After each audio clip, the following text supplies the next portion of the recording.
grande Zampa è qui in una manifestazione a Cagliari. Chiediamo, professore, come mai lei è venuto in quei di Cagliari da Sassari? Siamo venuti per portare avanti un nuovo modello di sviluppo.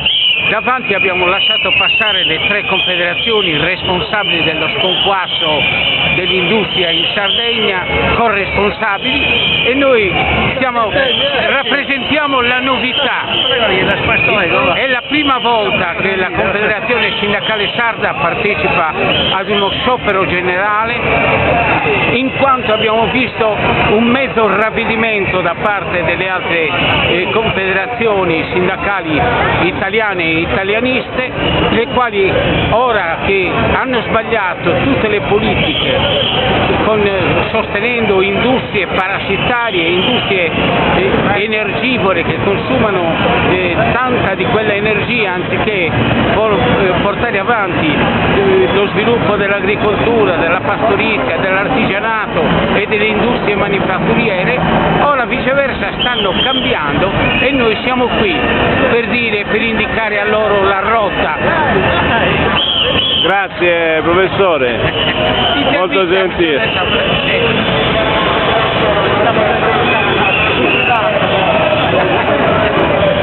Adesso chiediamo a Francesco Puddu del Rosso Mori, che vedo che è qui anche lui insieme alla CSS, schierato in questa manifestazione che si sta dando un corpo che ha a che fare con la sovranità del popolo sardo.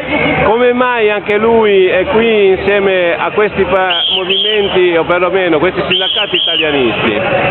Perché mi sento da qualche anno rinsavito perché mi sono liberato da giochi che avevano il cappio nel continente e anche sulla mia dignità di lavoratore e di cittadino sardo.